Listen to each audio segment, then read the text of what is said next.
वेदांत केसरी स्वामी लक्ष्मणानंद सरस्वती को 23 अगस्त 2008 की रात को ईसाई मिशनरियों के षड्यंत्र से निर्दयता पूर्वक मार दिया गया था, क्योंकि वह असहाय वनवासियों जनजातियों के ईसाई धर्म में कन्वर्जन का विरोध कर रहे थे और वनवासी बहुल उड़ीसा के कंधमाल जिले में स्थानीय जनजातियों के कल्याण के लिए कार्य कर रहे थे।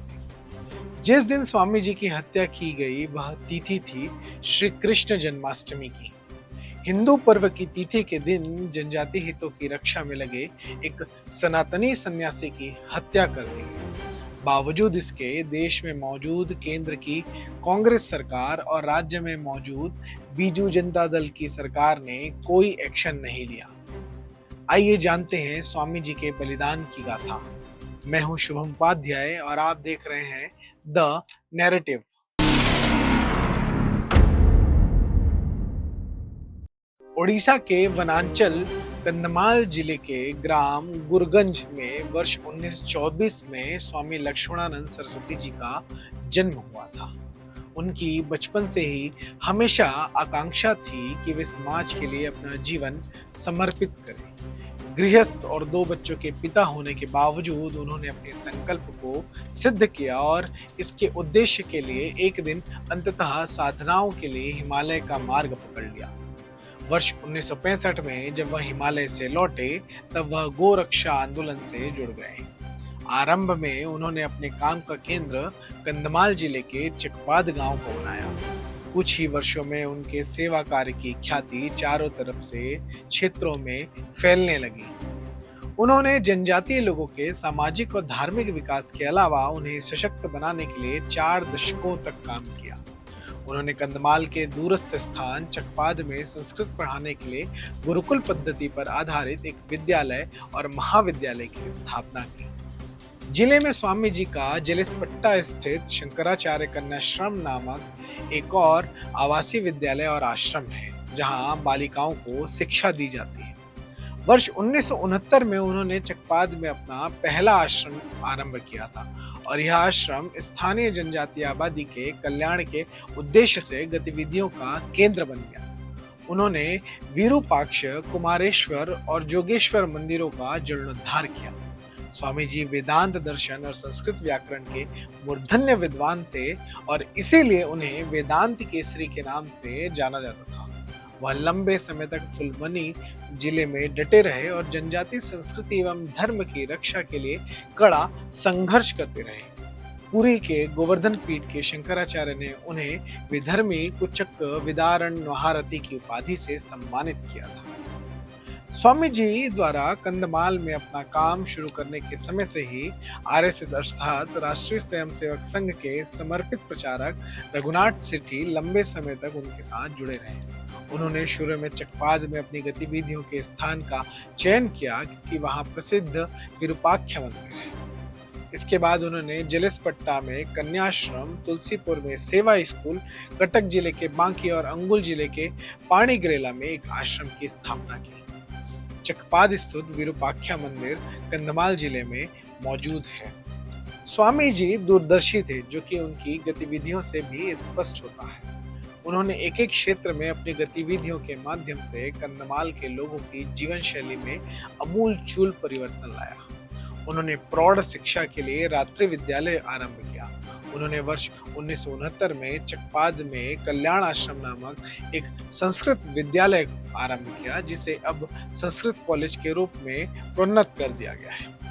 लड़कियों की बालिकाओं की शिक्षा के लिए उन्होंने वर्ष 1988 में कंधमाल के जलेसपेट्टा में पूर्ण आवासीय विद्यालय शंकराचार्य कन्याश्रम की स्थापना की, जहां 250 छात्राएं पढ़ रही हैं। उन्होंने अंगुल जिले के बांकी में एक स्कूल और पांडीगोला में एक आश्रम की भी स्थापना की। स्वामी लक्ष्मणानंद सरस्वती जी ने कक्षा में छात्रों को व्याकरण और खेतों में अच्छी तकनीक की सिखाई। उन्होंने ग्रामीणों को धान और सब्जी आदि की खेती कब और कैसे करनी चाहिए यह भी सिखाया। यही कारण है कि जो उस क्षेत्र के किसान थे वो लगातार ग्रोथ कर रहे थे, उनमें प्रगति दिखी जा रही थी। वर्तमान में कंधमाल में हर जगह हरियाली देखी जा सकती है, क्योंकि यहाँ किसी अन्य जिले की तुलना में अधिक वन्य क्षेत्र है। यह सब स्वामी लक्ष्मणानंद सरस्वती जी के प्रयासों के कारण ही संभव है। स्वामी जी वनवासी संस्कृति और परंपरा के संरक्षण और विकास के लिए काफी गंभीर थे।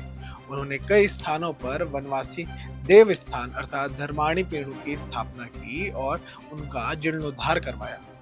इसी तरह उन्होंने गजपति और कंधमाल जिले से होते हुए एक रथ यात्रा भी शुरू की, जिसके दौरान हजारों जनजाति अपनी विश्वास व्यवस्था में वापस आकर उसका पालन करने के लिए प्रेरित हुए। वह हमेशा कहा करते थे कि जहां आंसू या खून गिरता है वह क्षेत्र कभी समृद्ध नहीं होगा। वह अंधाधुन गो हत्या के विरुद्ध थे।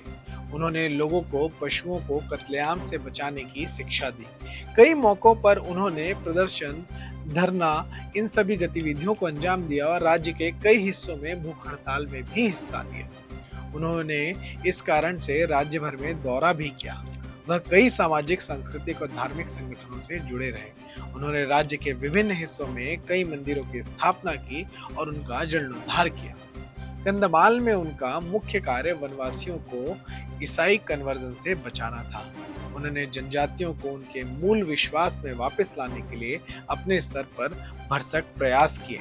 उनके काम से प्रेरित होकर राज्य के अलग अलग हिस्सों में हजारों लोग उनके शिष्य बन जाते थे। इन सब चीजों के बीच में जो एक बात निकल कर आती है कि स्वामी जी का मुख्य लक्ष्य क्या था, तो वो कुछ ऐसा था कि वो चाहते थे कि जनजाति युवा मजबूत, निडर, शिक्षित और आर्थिक रूप से सबल बने। उनका मानना था कि जनजातियों को अपनी आस्था के प्रति सुदृढ़ होना चाहिए और अपने भाइयों के कन्वर्जन पर रोक लगाना चाहिए और बाहर गए लोगों को फिर से घर वापसी करनी चाहिए। गोरक्षा को लेकर भी वह पूरे राज्य में बहुत ही लोकप्रिय हो गए थे। 1986 और 2007 में चकपाद में 2 बड़े समारोहों के दौरान लाखों लोग उस दूरस्थ स्थान पर एकत्रित हुए थे। उन्होंने जिले भर के गांवों में पदयात्राएं की। वह जनजाति समाज के कई युवक युवतियों से जुड़े और जगह जगह उनकी यात्राएं हुई। ओडिशा के लाखों लोगों की स्वामी लक्ष्मणानंद जी से के ऊपर विशेष श्रद्धा है। उन्होंने सैकड़ों गांवों में पदयात्राएं कर लाखों जनजातियों के जीवन में स्वाभिमान की भावना जगाई। उन्होंने सैकड़ों गांवों में श्रीमद् भगवत कथा का आयोजन करवाया।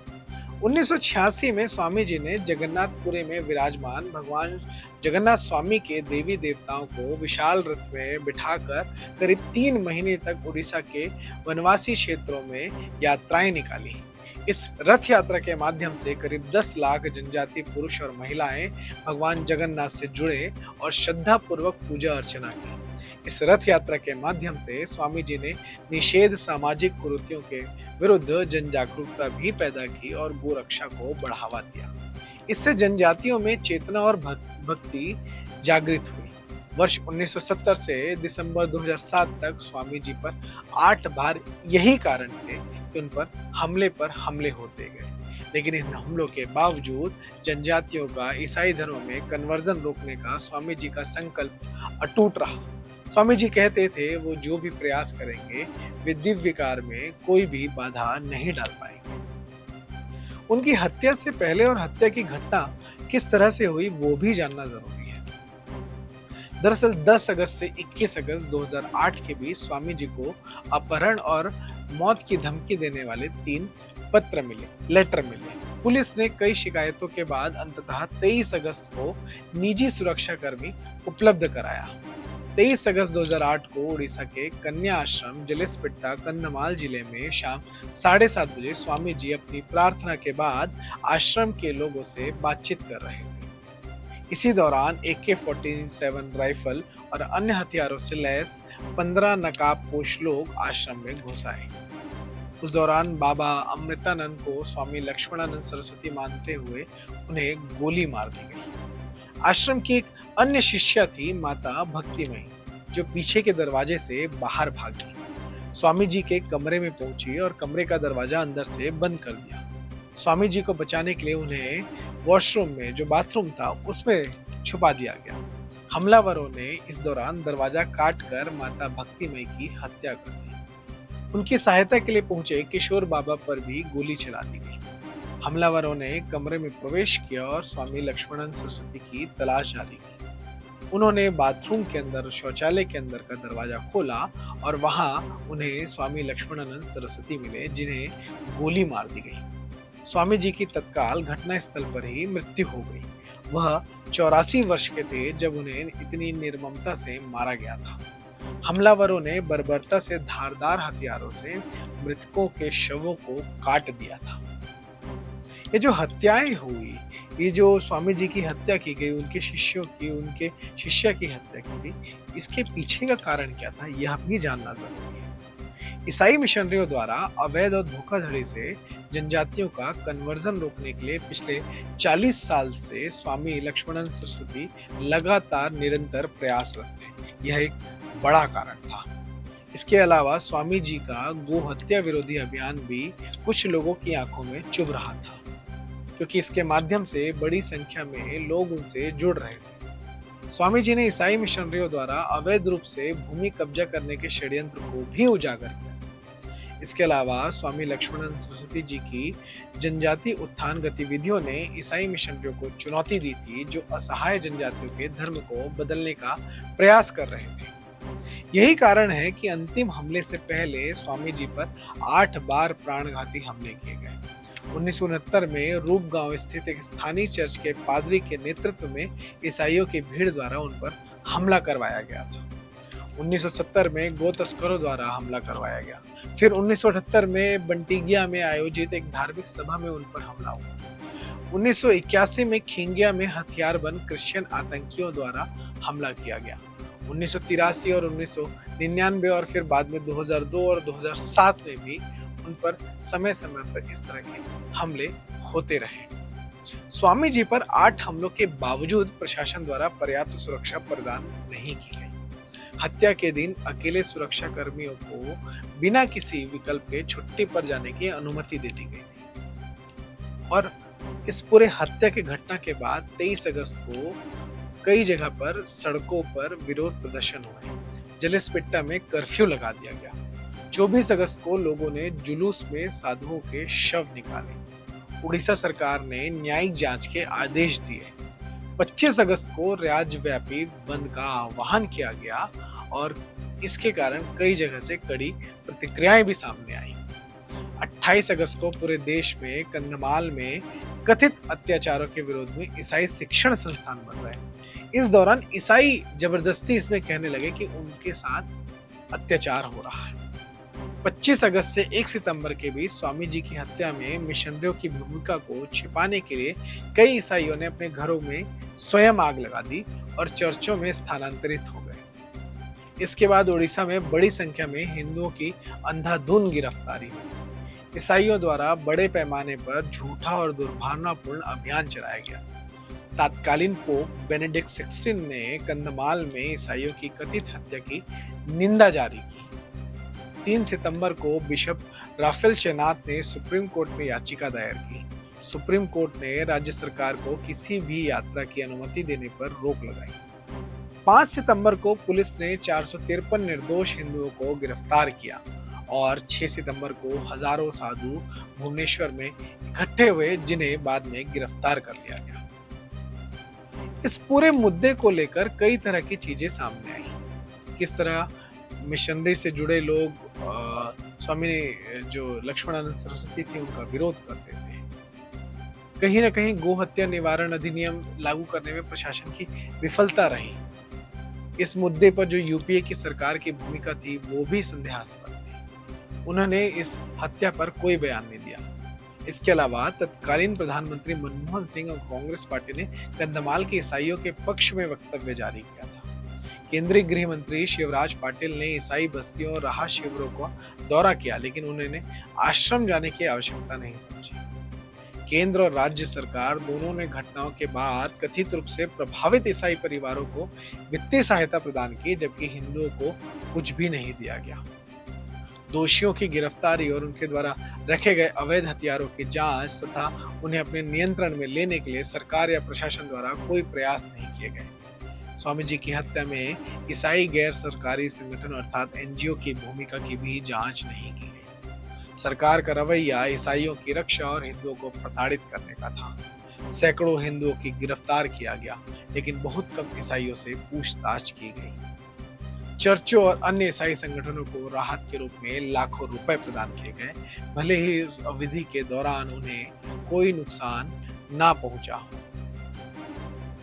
कुल मिलाकर देखें तो वेदांत केसरी स्वामी लक्ष्मणानंद सरस्वती को 23 अगस्त 2008 की रात श्री कृष्ण जन्माष्टमी की तिथि पर ईसाई मिशनरियों के षड्यंत्र से निर्दयता पूर्वक मार दिया गया था, क्योंकि वो कहीं न कहीं जो वहाँ के जनजाति हैं, वहाँ के वनवासी हैं, उनके अवैध कन्वर्जन का विरोध कर रहे थे, उन्हें जागरूक कर रहे थे, उनके हितों की रक्षा के लिए लगातार संघर्षरत थे। स्वामी लक्ष्मणानंद सरस्वती जी के बलिदान पर यह एक एक्सक्लूसिव स्टोरी थी।